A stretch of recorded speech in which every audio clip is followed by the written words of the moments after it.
Saya akan mempresentasikan tentang peran pemerintah dalam membangun ekonomi. Peran dan kompetensi pemerintah dalam membangun perekonomian. Salah satu tonggak bagi tegaknya demokratisasi dalam kehidupan politik dan ekonomi adalah terjaminnya mekanisme pelaksanaan pemerintahan yang sehat dan bersih. Lalu ada saja peran legislatif sebagai penyeimbang eksekutif. Di tengah semakin mengemukanya peranan swasta, bukan berarti peranan pemerintah semakin tersisih. Peran pemerintah semakin penting dan strategis, namun arahnya berubah dari yang berperan secara langsung dalam proses produksi menjadi pencipta iklim yang kondusif bagi pengoptimalan fungsi dan peranan aktor-aktor serta penjamin bagi terwujudnya keadilan. Selanjutnya, pemerintah harus menghilangkan kendala untuk menguatkan visi jangka panjang kalangan pengusaha dan menghilangkan hambatan yang dapat menghambat daya beli masyarakat, sehingga pemerintah bisa memperluas visi pembangunannya sehingga bisa berperan memperlancar dan mempercepat proses transformasi yang dituntut lingkungan internal dan eksternal. Peranan pemerintah adalah terjaminnya proses pengambilan keputusan yang mencerminkan keseimbangan dari berbagai kepentingan di dalam masyarakat. Untuk itu dituntut peran birokrasi yang handal. Selain itu, ada juga peran swasta. Dengan berperannya sektor swasta ini, kualitas birokrasi harus betul-betul menjadi prioritas utama. Selain menjaga citra birokrasi yang bersih dan berwibawa, penguatan fungsi dan birokrasi sangat strategis dalam menyebarkan visi dan misi pembangunan. Selanjutnya ada agenda kebijakan publik Indonesia. Keberhasilan di negara-negara Asia Timur sering diasosiasikan dengan kekuatan pemerintah. Tidak seperti di negara-negara barat yang mengutamakan mekanisme pasar dan mendudukkan pemerintah dalam peranan yang seminimal mungkin. Di Asia, peranan pemerintah dan swasta berinteraksi dalam suatu jalan kelembagaan yang memungkinkan terpacunya pertumbuhan usaha atau industri yang efisien dan berdaya saing. Campur tangan pemerintah di dalam perekonomian memang tidak perlu dianggap sebagai pantangan. Banyak campur tangan tidak menjamin keberhasilan pembangunan ekonomi atau kuatnya peranan pemerintah, apalagi jika bercampur dengan kepentingan pribadi elit politik. Campur tangan harus diikuti dengan otonomi pemerintah dalam memformulasikan tujuan yang ditetapkan dan menerapkannya. Otonomi ini merupakan syarat perlu necessary condition. Jadi belum tentu menjamin keberhasilan, karena pada gilirannya bergantung pada kemampuan pemerintah untuk menerapkan otonomi itu sendiri. Yang dibicarakan di sini adalah kapasitas pemerintah untuk membaca medan laga, mempertimbangkan daya observe sosial politik masyarakat yang dihadapinya, yang berubah-ubah dari waktu ke waktu. Tidak ada bentuk final dari sosok keterlibatan pemerintah yang optimal. Yang penting adalah kemampuan suatu sistem untuk beradaptasi dengan lingkungan dan tantangan baru. Intensitas dan keterlibatan pemerintah bisa dikategorikan berdasarkan tahapan. Indonesia tidak hanya memilih jalur lambat atau jalur normal dilalui oleh negara-negara maju. Pada tahap awal ini biasanya kemampuan mekanisme pasar masih terbatas. Peran pemerintah di sini adalah untuk memperkokoh sendi bagi tegaknya mekanisme pasar atau market enhancing view, atau ada juga yang menyebut market friendly approach.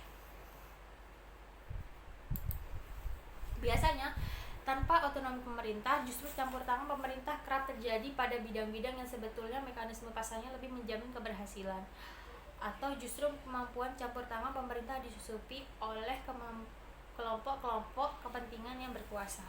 Dengan otonomi dan kapasitas pemerintah yang memadai, akan memberikan jaminan bagi memilih perangkat-perangkat kebijakan yang tepat dan diikuti oleh target dan sanksi bagi yang tidak mampu melaksanakannya.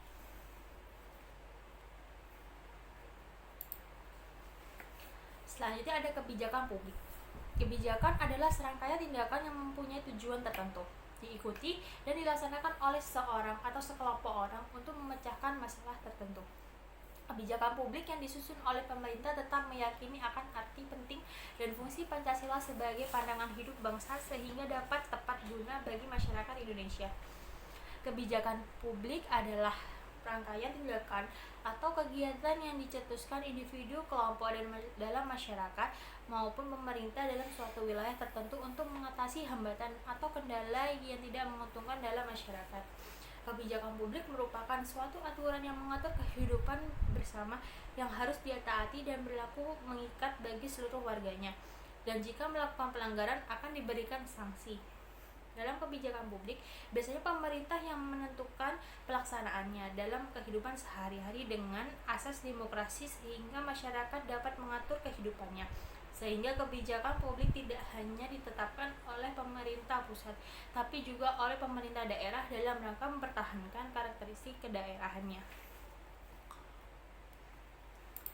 Selanjutnya ada penyusunan agenda dan pemecahannya. Sebelum menetapkan kebijakan publik, ditetapkan agenda dengan memasukkan dan memilih masalah-masalah yang menjadi prioritas untuk dibahas. Isu kebijakan sering disebut dengan masalah kebijakan. Isu kebijakan muncul karena sering muncul pada tentang tindakan atau suatu permasalahan. Selanjutnya di sini adalah kriteria isu kebijakan. Ada beberapa kriteria isu dari kebijakan ini yang akan dibahas, yaitu yang pertama telah mencapai titik kritis tertentu jika diajukan dan akan menjadi ancaman yang serius. Yang kedua, telah mencapai tingkat partikularitas tertentu yang berdampak dramatis. Yang ketiga, menyangkut emosi tertentu dari sudut kepentingan orang banyak. Yang keempat, mendapat dukungan media massa menjangkau dampak yang sangat luas. Yang kelima, mempermasalahkan kekuasaan dan keabsahan dalam masyarakat. Yang keenam, menyangkut masalah yang sulit dijelaskan tapi dapat dirasakan kehadirannya. Dan yang terakhir, sekarang ini saya akan membahas tentang penanganan kebijakan. Penyusunan agenda kebijakan dilakukan berdasarkan tingkat urgensi dan esensi kebijakan, juga melibatkan stakeholder. Masalah yang telah dikaji lalu dipecahkan dengan berbagai alternatif pilihan yang ada, kemudian dirumuskan kebijakannya dan akan dilakukan pelaksanaannya. Selanjutnya presentasi ini akan dilanjutkan oleh teman saya. Selanjutnya yakni contoh kebijakan publik yang ada di Indonesia. Nah, di sini kami akan memberikan contoh kebijakan publik yang ada di Indonesia pada saat pandemi COVID-19. Nah, yang pertama yakni kebijakan percepatan pengobatan. Nah, di sini pemerintah melakukan percepatan pengobatan dan mencegah adanya penularan COVID-19. Nah, di sini pemerintah juga memenuhi semua kebutuhan dalam bidang kesehatan. Pemerintah juga memberikan penunjang alat kesehatan, memberikan penunjang ruang kesehatan, ruang isolasi, agar angka penderita COVID-19 di Indonesia ini semakin menurun. Yang kedua yakni kebijakan penurunan tarif biaya dan BBM, agar pemerintah dapat menjaga daya beli masyarakat dan dapat mengurangi beban biaya masyarakat. Yang ketiga yakni kebijakan relaksasi pajak. Nah, di sini pemerintah melakukan pemotongan pajak, percepatan pembayaran restitusi, dan penundaan pembayaran cicilan pajak. Nah, yang keempat yakni pemerintah memberikan bantuan langsung tunai. Nah, di sini pemerintah memberikan bantuan langsung tunai kepada masyarakat yang mengalami penurunan pendapatan dan mengalami PHK. Kelima yakni menjaga pasokan dan distribusi bahan pangan. Nah, di sini pemerintah melakukan perketatan pendistribusian bahan pangan pada saat pandemi COVID-19. Yang keenam yakni pemberian relaksasi kredit terhadap UMKM. Nah, di sini pemerintah memberikan kelonggaran moneter berupa penurunan tingkat suku bunga kredit terhadap UMKM. Nah, di sini bertujuan untuk membantu UMKM yang sedang mengalami penurunan pendapatan pada saat masa pandemi COVID-19. Dan yang terakhir yakni pemerintah membuat kebijakan baru. Nah, di sini pemerintah juga memberikan terobosan kebijakan baik dari sisi moneter maupun dari sisi fiskal. Nah, hal ini bertujuan untuk mencapai kestabilan perekonomian negara. Selain peran pemerintah sebagai koordinator dengan berbagai kebijakan publik, ada peran-peran lain yang dapat diambil oleh pemerintah dalam proses pembangunan ekonomi, yaitu sebagai entrepreneur, fasilitator, dan juga stimulator untuk melakukan inisiatif dan inovasi dalam pembangunan ekonomi. Nah, saya akan membahas yang pertama adalah entrepreneur. Peran pemerintah sebagai entrepreneur adalah merupakan tanggung jawab untuk menjalankan suatu usaha bisnis. Dalam hal ini, pemerintah harus mampu mengelola aset-aset pemerintah dengan lebih baik dan ekonomis, sehingga mampu memberikan keuntungan bagi pemerintah dan juga masyarakat. Hal ini mencakup penciptaan iklim usaha yang baik, pembuatan informasi terpadu yang memudahkan masyarakat untuk berhubungan dengan pemerintah terkait untuk izin dan informasi rencana pembangunan ekonomi, pendirian pusat konsultasi dan pengembangan usaha kecil, pembuatan sistem pemasaran, dan lembaga penelitian. Kemudian yang kedua adalah pemerintah sebagai fasilitator. Pemerintah dapat berperan sebagai fasilitator dengan cara mempercepat pembangunan melalui perbaikan lingkungan attitudinal atau perilaku budaya masyarakat. Hal ini perlu dilakukan untuk mempercepat proses pembangunan dan prosedur perencanaan, serta pengaturan penetapan tata ruang daerah atau zoning yang lebih baik. Selain itu, pengembangan sumber daya manusia juga harus difasilitasi tentunya. Contohnya dengan membuat pelatihan dengan sistem customized training, yaitu sistem pelatihan yang dirancang secara khusus untuk memenuhi kebutuhan dan harapan si pemberi kerja. Kemudian bisa juga dengan pembuatan bank keahlian sebagai bank informasi yang berisi data tentang keahlian dan latar belakang orang yang sedang mencari pekerjaan, dan juga mendukung perkembangan lembaga-lembaga pendidikan dan keterampilan di daerah. Peran fasilitator tidak hanya sebagai penyedia atau perbaikan lingkungan, tetapi pemerintah harus membantu dunia usaha dalam memberikan kemudahan perizinan bagi investor yang tertarik untuk menanamkan modalnya, juga menjaga kelestarian lingkungan alam sekitarnya. Karena kalau tidak demikian, maka investor akan seenaknya mengeksploitasi kekayaan alam tanpa memperhatikan kelestarian lingkungan. Nah, yang ketiga adalah stimulator. Pemerintah daerah dapat berperan sebagai stimulator dalam penciptaan dan pengembangan usaha melalui tindakan-tindakan khusus yang dapat mempengaruhi dunia usaha untuk masuk ke daerah tersebut dan menjaga agar perusahaan-perusahaan yang telah ada tetap eksis berada di daerah tersebut.